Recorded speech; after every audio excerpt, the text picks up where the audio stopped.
Where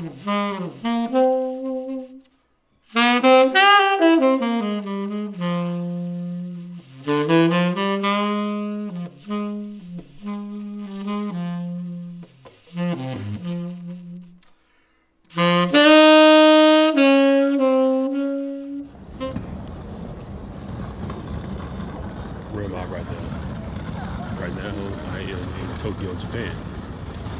Now, this is not my first time in a Eastern Asian country, but this is my first time in Japan. For those who don't know, I used to live in China for a couple of years, and while I was in college, I minored in Chinese. And this was before I got saved, but right now, as I am walking through Japan, right, I do not know a lick of Japanese. However, I am willing to learn on the fly, not because, I was deeply into anime when I was younger. No, because my heart's desire is a couple things. The first thing is I want to make it easier for whoever I communicate with that first, I respect their culture. Two, well, let me make it easier for you to, understand me the best way I can. The best way I can, or for them to understand me, is, well, let me get to know their language. Now, that's easier said than done, but, I can at least say arigato, or, konnichiwa, or, sumimasen, excuse me, say all these things, just so I can show some respect to their culture. Now, the second thing is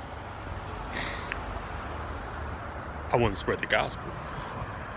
But how am I going to be able to spread the gospel if I don't, quote unquote, become Japanese, right?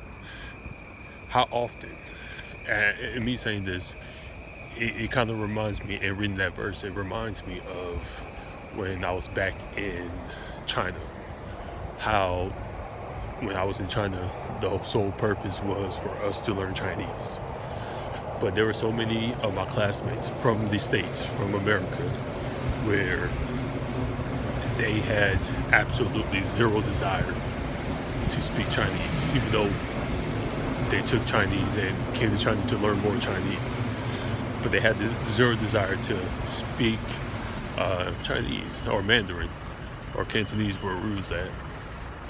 So the whole time they just spoke English and, just said, just didn't even give it the old college try. They just said, xie xie. That was the best you got. Ni hao and xie xie. And xiao xin. Be careful.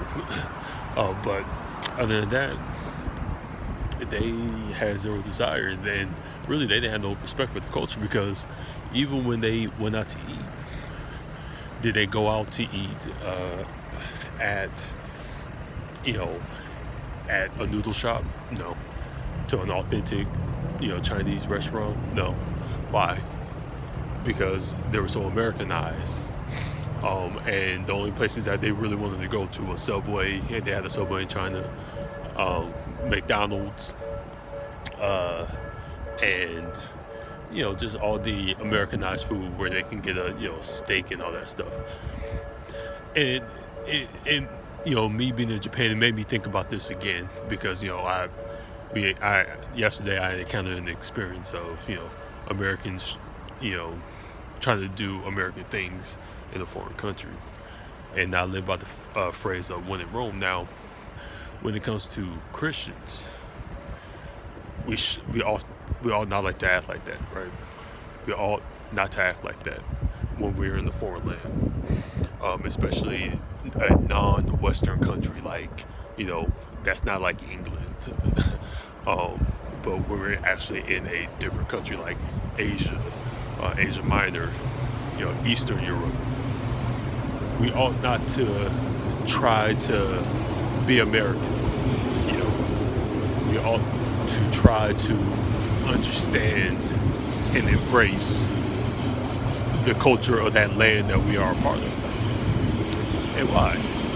It's not solely because you need to be more respectful or you need to, get out of your comfort zone. I mean, yeah, in part, sure. But as Christians, we are commanded to preach the gospel to Jerusalem, Judea, Samaria, and the uttermost. And places like Japan, it's the uttermost. You know what I'm saying? Places like Japan is the uttermost. And you not willing to give it the old college try to embrace their culture, eat their food, say, Baba, and, try to speak their language a little bit, use some phrases that can help you get along, but also really it can help you give the gospel to a land that needs it. I mean, I went to church this morning, right? Oh, and by the way, I went to church in Japan where I did not make any excuses not to go. I found the church, and, let me not chase that rabbit, but I went to church, right? I took the time before I came to Japan to find a church to attend, a good Bible-believing church. And so when I went to church, I was talking to the Pastor Kinoshita, shout out to him, and he was telling me that, in Japan, 99% of Christians, 99% of Japanese are not Christians. Only 1% are Christians. So 99% of Japanese are Antichrist, and 1% are Christians. And let's even further break that down. Christians mean Catholic, Jehovah's Witnesses, and all that. So even less than 1% in Japan are actually Bible believers. Less than 1%, let that sink in. So imagine that. I mean, it's the same way in China. It's the same thing in, a Middle Eastern country. Hey, even Israel, there ain't many Christians. So when you go to a foreign land like Japan, and you're a Christian from America, because that's what I'm really speaking to, get over yourself. Stop being so bougie. Stop being Americanized. Stop trying to stick to your own Western culture and being so stubborn not to become Japanese, to become Greek. I mean, I think in America it's easy for us to become poor, right? It's easy for us to, when we encounter homeless people, to, shake their hands and all that stuff, But when it comes to the foreigners, right, or going to a foreign land that's outside of the Americas, how easy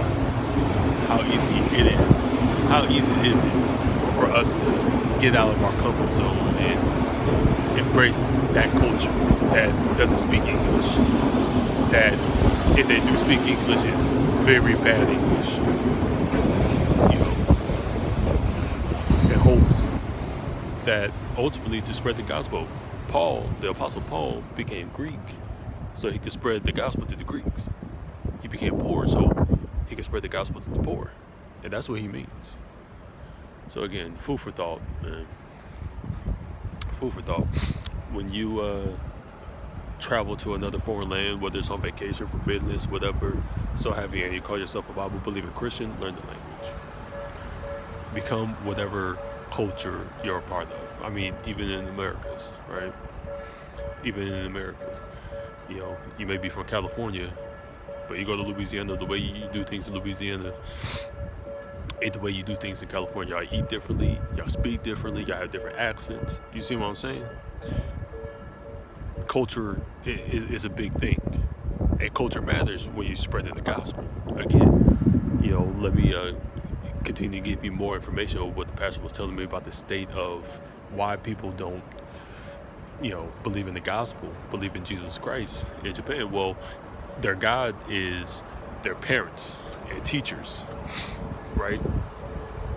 Their God is to impress their teachers, impress their parents to get a good education, to get a good job, to make a lot of money. That's their purpose of living. Hence, it causes a lot of pressure. Hence, why there is a high suicide rate in Japan and even in China and in a lot of the Asian countries, because the purpose of life is not Jesus Christ. The purpose of life is not the will of God. The purpose of life is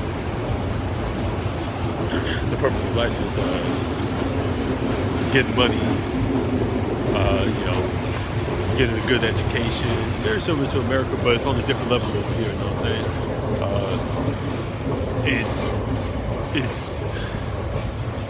It's something that if you don't talk to people, right? If you don't know, you're gonna try to give the same approach that you would do back in your homeland, right? Again, if you catch yourself about to go to a foreign land, try to understand their culture the best way. Understand their language, understand their culture, embrace their cultures, become that culture. Become a part of that culture so you're able to do your job as a Christian, which is to spread the gospel. Okay? I hope y'all have a nice morning for y'all on the West, but I don't have my tea. I just finished eating. But y'all have a blessed day or a blessed evening. Peace.